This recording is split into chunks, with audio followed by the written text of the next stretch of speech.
back. We hope you're enjoying your time at the 18th edition of Heya Arabian Fashion Exhibition. Now we will have a very interesting topic, finding your way in fashion, with the publisher of Harper's Bazaar, Bianca Bonomi, and her guests.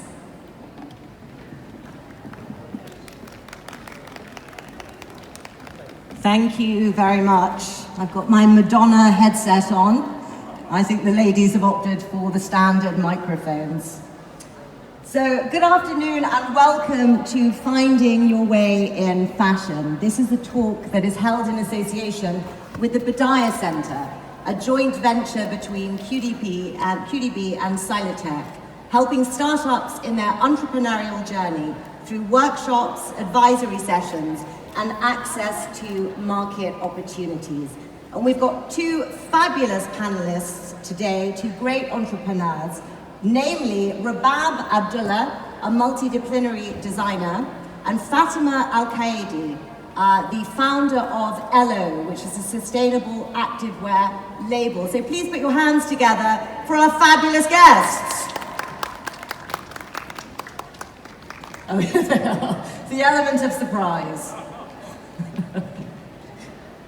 So ladies, if you just pop on your mics and let's get this show on the road. Stand by the door. Thank you so much for joining us. So just to begin, can you tell us briefly about your journey into fashion? Fatima, let's start with you. Hi everyone. I'm happy to be here with you today.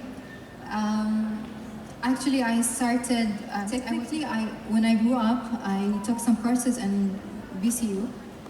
And then when the pandemic started, I felt, okay, I have enough time now to focus on what I love. So, yeah, and then I started ELO from there. Great. And what about you, Rebate?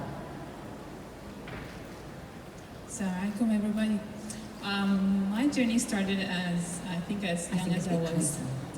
young as I was maybe like around 13, 14. I used to remember that when I come back from school, I used to only be doing a lot of fashion work, like embellishments, drawings, and all of that thing. And through scholarship or through competition, I got into VCU. My professors or my teachers at school were like, you definitely have to go through VCU. And I think that was a roller coaster ride, and I'm here today.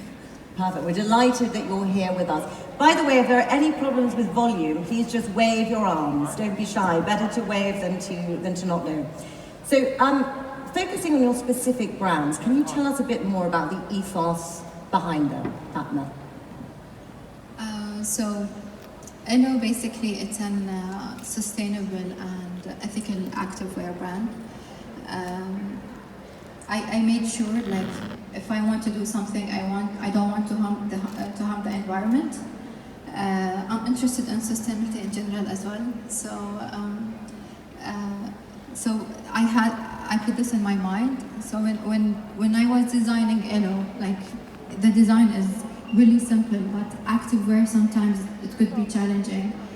I made sure to choose also the fabric that is ethical made and recycled as well. So just to help the environment, like, to do fashion with purpose.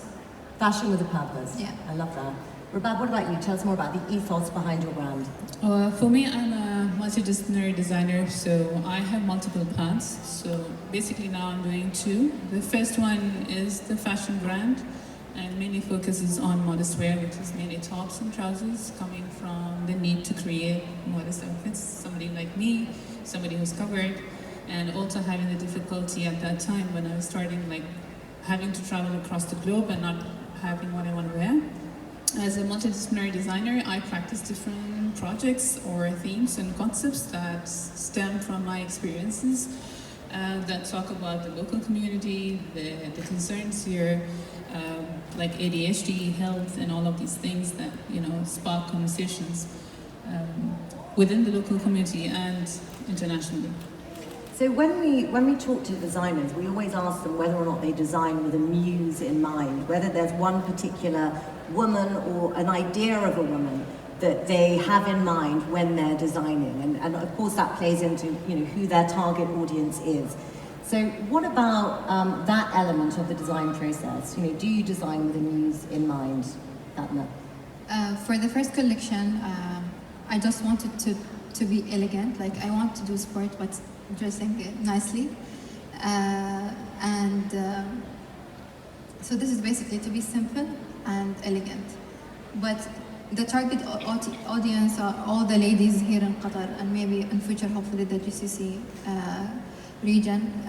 In my second collection, I'm also targeting us, the hijabi girls, in our activewear.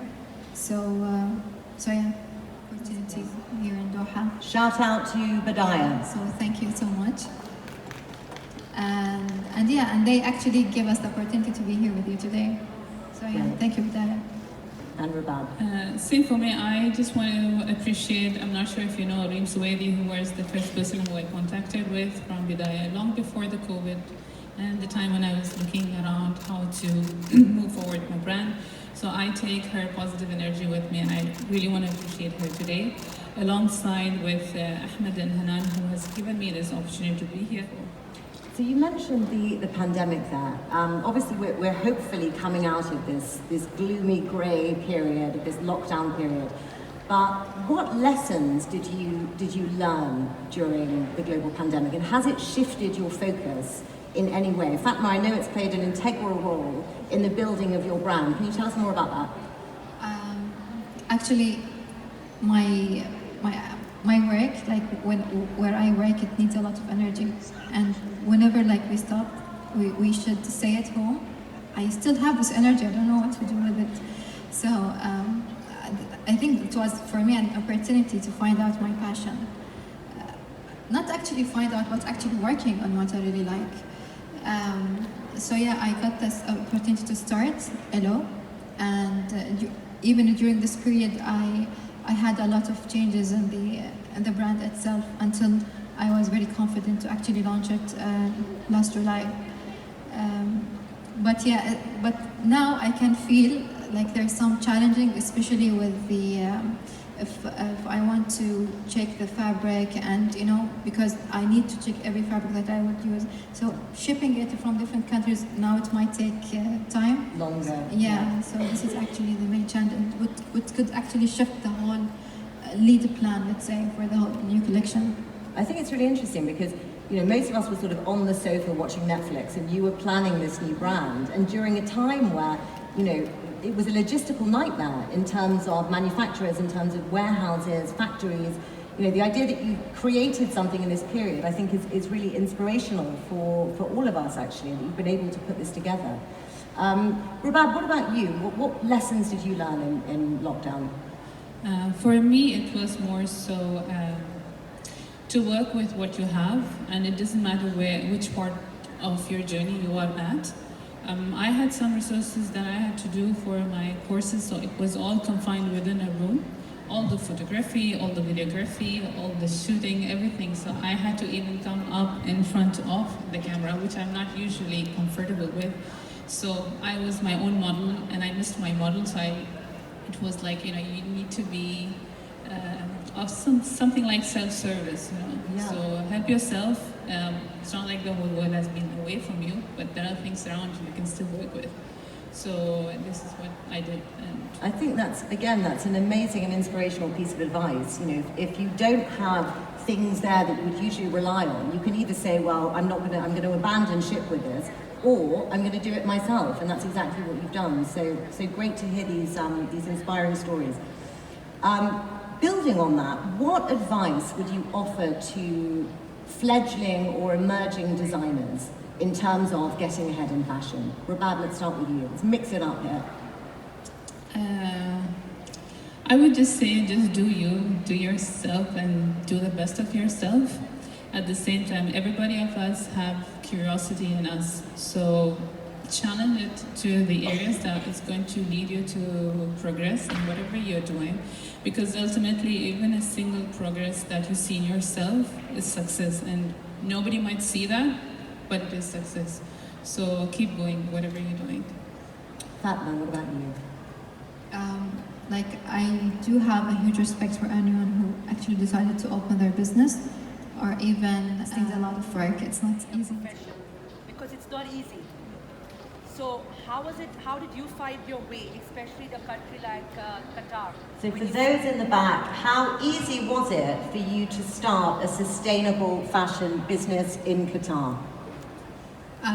To start a sustainable fashion itself, it's difficult. Yeah, and to have it here in Qatar, like I'm happy to say that especially our generation, they have more awareness now and sustainable lifestyle, and they do care about it. And through our like channel and Elo Activewear, I'm trying to send some messages as well, like what's the purpose behind the brand at the end of the day.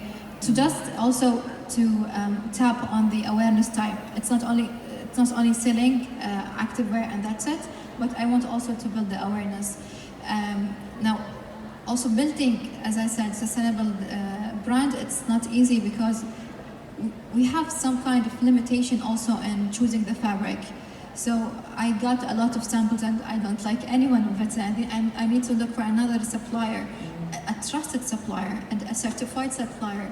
There's a lot of things going on It's there. also expensive. It's expensive opting for sustainability. Yeah, it is expensive, but also I'm trying not to really increase my prices because I want everyone actually to have a piece of recycled and sustainable piece in their closet. So it's more than business for me. Yeah. Well, I mean, it's really inspirational what you've done, Yeah. especially during this tough times. So kudos to you. Thank you so much. Rebate, do you want to take an answer on that? My path to sustainability is very limited, so I have started off just being self-aware about the topic of sustainability is, and I think that is when it comes to the national vision, we are always like going to be encouraged by the community based on the vision, what to do. So you have like Sheikh Heya who's taking an active role in this topic. I appreciate her participation in educating all of us. I don't know, educate yourself and try to just be aware would be an easy way to go to the vision. So that's all. I think also something that, just to touch on something Rebate said earlier, is that yes, it's very difficult to start a sustainable business, but you know, a lot of this comes from the consumer. You know, and it's not just about the designers. We have to be able to take responsibility for what we're buying, when we're buying it, how we're wearing it, how often we're wearing it. You know, there's no point in us thinking we're sustainable because we buy one sustainable item of clothing and then wearing fast fashion, you know, from Monday to Friday. So I think it's also about our own personal accountability and how these things play in together. Any other questions? Victoria. My question is about, we have the mic now. Wow. Yeah. You mentioned about your challenges incorporating sustainability in your designs. So I have two questions actually. One is... Classic Harper's Bazaar. Yeah. What do you think can be done for designers, to make it easier for designers to incorporate sustainability in their designs? And second, where do you think are the current designers in Qatar are in terms of incorporating sustainability with their brands? So for the first question, I think maybe what we need here, like, and this is actually my dream, to actually have a manufacturer here in Qatar that it's actually sustainable. So I'll be 100% sure, like, okay, it's from A to Z, it's done in a perfect way and sustainable way. So, and hopefully one day we have like this factory or this manufacturer that could help me or the other designers here in Doha. And let's say for the activewear, it's a bit challenging because they need a special type of machine and a special type of tailor, let's say, to do the outfit itself. For the second question, I forgot what it was about. The local designer? Yeah, in terms of sustainability, Yeah. where do you think is Qatar, like the designers in Qatar are in terms Yeah. of incorporating How much sustainability? progress have How they much made? progress Yeah. have they made? I think there are some sustainable brands here in Qatar, but by the time going forward, I believe we will see even more. Let's say the awareness is there and with the individuals, but on business side, we need to work we need to have more sustainable businesses. Rebate, anything to add to that? No, I just wanted to say, if you're aware of Scene Tendering, they conducted the Wasted exhibition, which happened at M7. Great exhibition. The founder behind that dream, she comes from the environmental background of our, like Islamic environmental background of our responsibility to the environment. So she's somebody like maybe you can reach out to learn more. So I think she's somebody who's strong, but I think in general we're still somewhere on the third step. Maybe not the highest step, I would say to that, I mean, I know that there's some great talks happening here at Heya over the next few days geared around sustainability. Sonali, in fact, sitting at the back, is really pushing boundaries in terms of what she's doing with her own sustainable brand. But I think the situation in Qatar is pretty much like the situation anywhere else. Work has been done, progress has been made, but it's not about a little bit here, a little bit there. It's about trying to make this, it's almost like a holistic approach.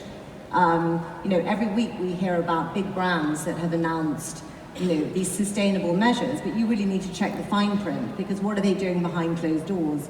We've all seen images of burning bags and ready to wear at the end of the season. If that's happening, then a brand is not sustainable, however you look at it. So I think what is happening here, particularly with young designers, like you said, people are more switched on, they're more engaged, and that's a really positive thing. We have time for one final question. Yes, please. Hi.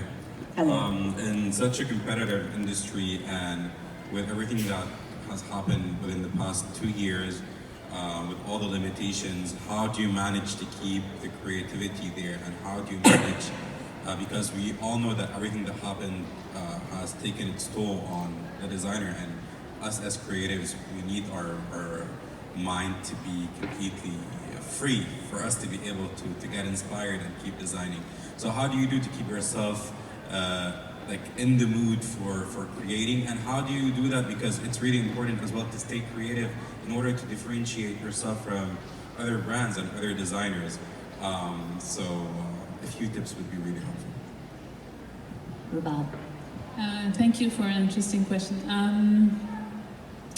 If you know you're a creative and it's important and essential for you, I think you should keep going in whatever way you can. We all have burnout, and our mental health is a top concern. Whenever you need to take rest, you take rest. To keep your creativity on, first, make sure that you're having the right environment around you.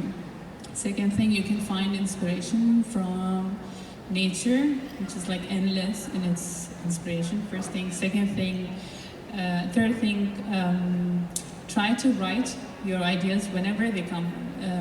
So maybe here you're sitting and you're inspired, write that down, because your creativity or the idea keeps coming anytime, every time.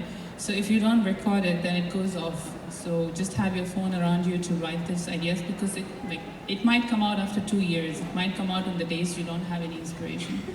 So I know as a creative person that it's very difficult on us, and external factors really sometimes are not in our favor. But we have to do the best in order to inform our environment how to treat us or how we'd like to be working, and that lies in your hands. So as long as you eat food and take care of yourself and you make your mental health fine, you should keep going on this. And Fatma? I would say now if you're designing because you have a business, it's somehow different, because you should have a clear timeline. And this thing that I learned myself, so the designing phase, I should be aware, it will be 2 weeks, 3 weeks, 1 month maximum, and then I need to shift for the other things, especially if you are a startup. The resource, I don't have a huge team that could help. So having a clear timeline where you need to shift your focus now on designing for this phase, and then do the sample again, and then check it again. You might actually change the design itself when you receive the sample.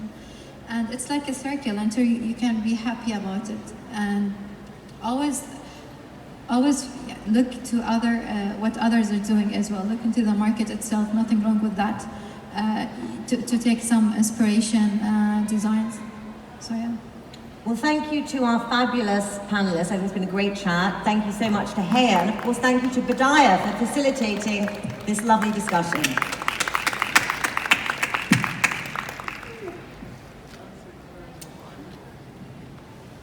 Thank you, Bianca. Thank you, ladies.